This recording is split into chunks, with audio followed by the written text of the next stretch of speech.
본격적으로 내용을 분석하기 전에 앞부분에 나타난 특징을 몇 가지 살펴보겠습니다. 자, 16쪽 맨 첫 줄, 한 30 먹은 총각님, 산, 줄 그어 봅시다. 한 30 먹은 총각님은 이 이야기의 주인공입니다. 그런데 이름도 구체적으로 제시되지 않고 아무튼간 인물이 구체적이지 않습니다.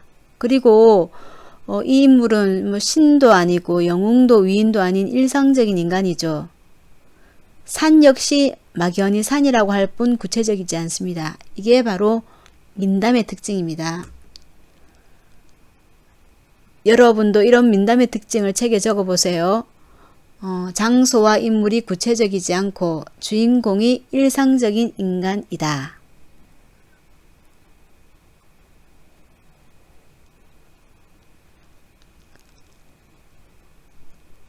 자, 다음에는 거기서 하나, 둘, 세 줄 더 내려가면 일곱째 줄에 그래 인저라는 말이 있죠. 그래 인저. 자, 인저라는 말은 책날개에 풀이 해놨듯이 이제의 방언입니다. 이것 말고도 이 책에는 사투리가 많이 사용되고 있습니다. 자, 그리고 13째 줄로 내려가 보세요. 13째 줄에 보면은 그러니까 인저 참 그냥 가더래유. 인저가 또 사용되고 있죠. 또 계속 보면 그래 인저 또 사용되고 있습니다. 그 뒤에도 보면은 그래 인저 혹은 인저라는 말이 자주 나옵니다. 이건 꼭 무슨 뜻이 있어서라기보다는 하지 않아도 되는데 습관처럼 의미 없이 하는 쓸데없는 말이라고 볼 수 있습니다. 이런 걸 군말이라고 합니다. 자, 이처럼 이 작품의 특징으로 군말과 사투리가 빈번히 사용된다는 것을 들 수 있습니다. 자, 이번에는 본문에서 둘째 줄, 자, 30 먹은 총각님 밑에 득득, 그 다음 펄쩍펄쩍, 그 다음 저 밑에도 보면은 펄쩍이 한 번 더 나오는데요. 선생님은 줄을 아직 안 걷네요. 자, 득득, 펄쩍펄쩍, 그 다음 저 뒤에 또 한 번 더 나오는 펄쩍. 자, 이걸 줄 그어 봅시다. 자, 이런 건 전부 다 음성상징어라고 볼 수 있습니다. 이 이야기는 음성상징어도 많이 쓰이고 있습니다. 자, 여러분 음성상징어는 의성어, 의태어를 가리켜 음성상징어라고 하는 것 다 아시죠? 자, 그거 하시고 그 다음에 이 말에도 줄 그어 볼까요? 이번에는 펄쩍펄쩍 밑에 포수들이 와유 할 때 유, 그 다음에 그 밑에 다시 득득 긁는디, 긁는디, 그 다음에 왔는디. 자, 이 작품은 뭐뭐 했어 유, 뭐뭐 유, 그 다음에 뭐뭐는디처럼 이런 특정 어미로 끝나는 경우가 많습니다. 자, 이게 이 이야기 특징인데 이거와 관련이 있는 것이 학습활동 2번입니다. 자, 여러분 모두 20쪽을 펴세요. 20쪽의 학습활동 2번 보면은 다음과 같은 표현에서 알 수 있는 구비문학의 특징과 효과를 적어보자라고 되어 있습니다. 선생님은 간단히 이 작품에 나타난 구비문학의 특징이라고 적었습니다. 자, 그러면 빈칸을 채워볼까요? 자, 첫 번째 칸, 방금 맞죠? 그래 인저. 이렇게 적으면 되겠네요. 군말, 사투리 사용. 군말, 사투리 사용. 군말은 습관처럼 쓰는 쓸데없는 말이라고 할 수 있습니다. 자, 그러면은 이게 어떤 효과가 있느냐? 쓸데없는 말인데 어떤 효과가 있느냐? 자, 현장감과 친근감을 준다라는 거죠. 실제로 바로 옆에서 말을 하는 듯한, 그 다음에 옆에 그냥 누군가 특별한 사람이 아닌 내 옆에 있는 누군가가 하는 듯한 어떤 친근감을 준다라는 거죠. 자, 그 다음에 두 번째 칸 펄쩍펄쩍 교과서에서 살펴봤고 또 뒷부분에 보면 촐싹촐싹 으쌰으쌰 다 있습니다. 이런 건 전부 다 음성상징어입니다. 의성, 의태어, 의성어, 음성상징어가 다양하게 활용되고 있다. 그럼 이건 어떤 효과를 주느냐? 현장감과 생동감을 줍니다. 자, 그 다음 세 번째 칸 보겠습니다. 세 번째 칸은 자, 미리 살펴보진 않았는데 읽어볼게요. 끌러보다가 빼앗겼더라 까치한테. 문장 순서가 바뀌었죠. 도치법이 사용되고 있습니다. 끌러보다가 까치한테 빼앗겼더라 해야 되는데 까치한테가 뒤로 갔습니다. 그러면 이 도치법이 어떤 효과를 줄까요? 자, 이렇게 적어볼까요? 구연자의 생각의 흐름을 따라가며 이야기에 몰입한다. 그러니까 이 이야기를 하는 구연자는 끌러보다가 빼앗겼더라, 빼앗겼다를 먼저 생각한 거죠. 누구한테? 까치한테는 뒤에 생각한 거죠. 그러니까 구연자가 생각하는 그 흐름을 따라 이야기를 듣는 청자도 이야기에 몰입하게 된다는 거죠. 그런 효과를 준다고 정리했습니다. 자, 이것 말고도 이 작품에 나타난 구비문학의 특징을 자, 밑에 이렇게 더 정리해 봤습니다. 청자에게 들려주는 어투로 서사를 진행한다. 청자에게 들려주는 어투로 이야기, 서사를 진행한다는 거. 그 다음 자, 앞에서 살펴본 거하고 겹치는 부분이긴 한데요. 구연자의 언어 습관이 그대로 드러난다. 뭐 사투리를 쓴다든가 군말을 쓴다든가 뭐뭐 하는디 뭐뭐유처럼 특정한 어미로 끝나는 것 같은 그런 말. 그런 구연자의 언어 습관이 그대로 드러난다는 특징이 있습니다.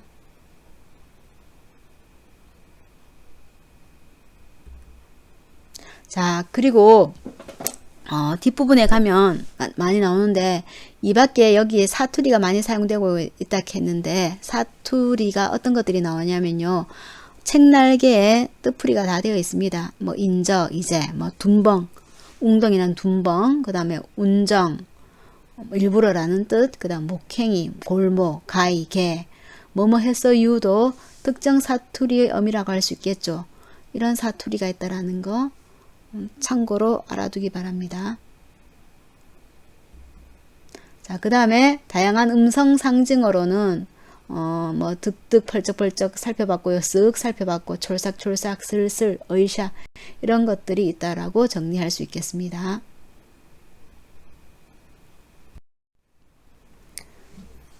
지금까지 민담의 특징과 구비문학의 특징을 살펴보았습니다.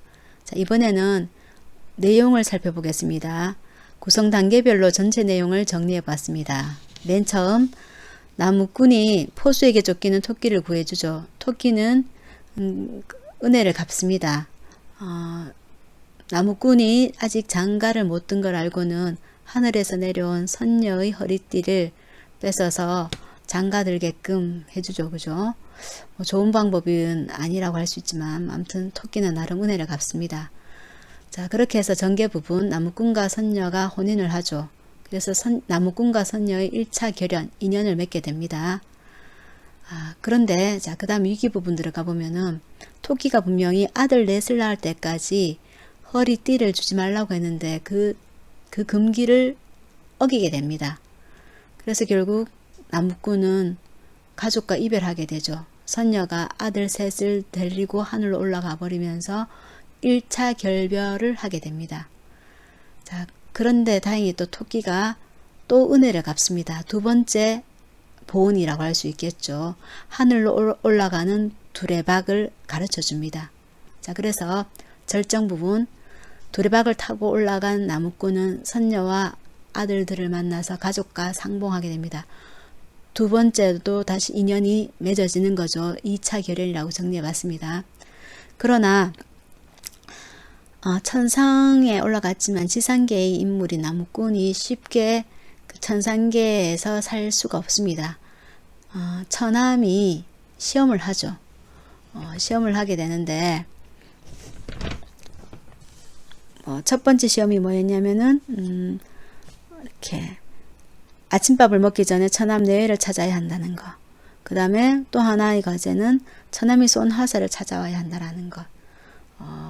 여기서 역시 나무꾼은 스스로의 힘으로 못하고 아내의 도움으로 이 문제를 해결합니다. 하지만 여기서 또 역시 금기를 위반하죠.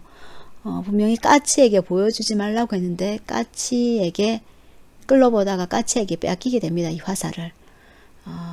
그런데 그럼에도 불구하고 처남은 매형으로 받아들입니다. 그래서 이제 결말 부분 가보면은 천상계에서 뭐 이렇게 그럭저럭 잘 지내고 있습니다. 그러나 고향을 떠나온 나무꾼은 고향을 너무너무 그리워합니다. 그래서 또 아내가 가르쳐 줍니다. 비루먹은 말을 타고 고향으로 다녀오게끔 해주죠. 그런데 거기서도 또 금기를 하나 제시합니다. 절대로 호박나무를 먹지 말라고 하는데 나무꾼은 호박나무를 먹죠. 그래서 세 번째 금기를 위반하게 되니까 결국은 영원히 하늘로 못 올라가고 2차 결별을 받게 되는 거죠. 이렇게 비극적 결말로 끝나는 게 교과서에 실린 나무꾼과 선녀입니다. 자, 여기서 이제 공간적 배경을 살펴보면은 지상계에서 얘기다가 이제 가족을 만나러 천상계에 가고 고향을 그리워하는 것까지 천상계에다가 다시 지상계로 내려오는 이런 식으로 내용이 전개된다고 볼 수 있겠습니다. 자, 그러면은 이 이야기 중요한 공간적 배경인 천상계와 지상계에 대한 당시 민중들의 인식에 대해서 살펴보겠습니다. 우선 자, 지상계와 천상계를 오고 가는 이동수단이 있죠. 천상계에 있던 선녀가 지상계로 내려올 때 썼던 거, 그 나중에 지상계에서 다시 천상계로 올라갈 때 썼던 거는 허리띠였죠. 그 다음 지상계 인물인 나무꾼이 천상계로 올라갈 때 두레박을 타고 올라갔죠. 그 다음 천상계에서 이제 살게 되었는데 고향이 너무너무 그리워서 지상계로 내려올 때는 비루먹은 말을 타고 갔죠. 아무튼 요런 이동수단으로 천상계와 지상계를 오고 갔는데요. 당시 민중들은 그러면 이 천상계와 지상계에 대해서 어떻게 생각하는가? 자, 천상계를 지상계에 비해 우월한 공간으로 생각했습니다. 그것이 이 작품으로 제시되어 있죠. 지상계에 비해 우월한 공간으로 제시됨. 왜 그런가 하면은 지상계에 살던 나무꾼이 천상계에 가는데 그냥 살게 되는 게 아니라 천상계에서 과제를 수행해야 됩니다. 어떤 통과 제의를 거쳐야 된다는 거죠. 천상계에 있던 선녀가 지상계에 살 때는 뭐 통과 제의 같은 거 없었습니다. 그냥 살면 되는데 지상계에 살던 인물이 천상계로 갔을 때는 그냥 안 된다. 어떤 과제를 통과해야 된다. 통과 제의를 거쳐야 된다. 그런 거. 그다음 또 처남이 이제 과제를 제시하는데 그 과제의 성격 및 해결 방식이 매우 비현실적입니다. 그리고는 혼자 못했죠. 선녀의 도움 없이는 해결 불가능했죠. 뭐 이런 걸 통해서 뭐 어쩌면 우리가 보기엔 당연하게 생각할 수도 있는데 당시 민중들은 천상계는 지상계에 비해 우월한 공간으로 생각했다라는 걸 우리가 알 수 있습니다. 이번에는 이 이야기에 나오는 화소에 대해서 살펴보겠습니다. 일단 화소가 뭔지를 봐야겠죠. 참 그 전에 지금 하고 있는 내용은 나중에 요약지로 나눠줄 테니까 따로 필기하지 않아도 되겠습니다. 필기는 하지 말고 설명하는 내용을 잘 듣기 바랍니다. 자, 화소가 뭔지부터 보겠습니다. 화소란 이야기 요소를 말합니다. 설화나 소설 등에서 이야기를 구성하는 최소 단위를 말합니다. 구비전승 과정에서 이야기가 변형되거나 반복을 하는데 그런 걸 거치면서도 지속적으로 유지되어 온 최소 이야기 요소라고 할 수 있는데 이 나무꾼과 선녀의 이야기에는 다음과 같은 세 가지 화소를 찾아볼 수 있습니다. 먼저 첫 번째 동물 보온 화소. 동물이 보온 은혜를 갚는다는 이야기 화소. 여기에는 토끼가 나무꾼에게 은혜를 갚는 이야기가 있었죠. 자, 그 다음 두 번째 금기 위반 화소. 금기 위반 화소는 금기는 뭐뭐 하면 안 된다. 어떤 일을 해서는 안 된다는 게 금기인데 그거를 위반하는 이야기가 있죠.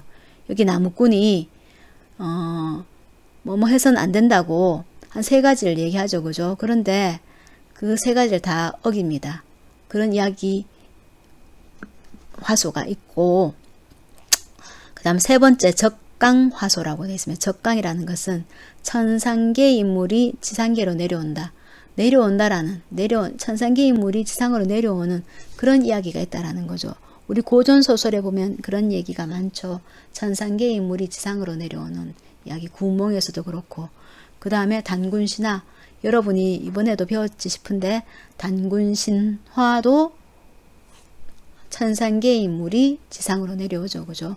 그런 것이 적강화소입니다. 이런 세 가지 기본 이야기 화소가 있는데요. 두 번째 금기 위반 화소에 대해서 좀 더 살펴보겠습니다. 이거는 학습 활동에도 또 나와 있는데요. 22쪽 보겠습니다. 22쪽 학습 활동 5번을 보겠습니다. 22쪽 학습 활동 5번을 보면은 첫 번째, 나무꾼이 금기를 어기는 이유를 말해보자. 나무꾼이 금기를 3번이나 어기는데요. 금기를 어기는 이유가 무엇일까요? 왜 그럴까요? 왜 어리석게도 금기를 어길까요? 어리석기 때문이겠죠. 궁금증, 호기심을 못 참아서. 그게 바로 그런 것이 바로 인간의 욕망이죠. 그런 인간적인 욕망 때문이다. 해서는 안 되는 건데도 할 수밖에 없는 어떤 인간의 어리석음 때문이다. 이렇게 정리해 봤습니다. 결국은 나무꾼은 그런 보편적 인간의 특성을 지녔기 때문이다. 이렇게 볼 수 있습니다. 이렇게 정리할 수 있고요. 그 다음 두 번째 5번에 2번, 이 작품에 금기가 계속 나오는 이유를 추측하여 적어보자. 그러면은 왜 금기가 3개나 나올까요? 계속해서 나올까요? 그거는 이렇게 해봤습니다. 인간의 한계, 능력을 시험하기 위해서다. 그 다음 자꾸 하지 말라고 했는데 우리 주인공이 할까 말까, 어길까 어기지 않을까, 그런 극적 긴장감과 흥미가 높아지는 효과가 있다라는 거죠. 이런 요소들 때문에 계속 금기가 나오게 됩니다. 자, 이렇게 해서 나무꾼과 선녀에 나오는 화소에 대해서 살펴보았습니다.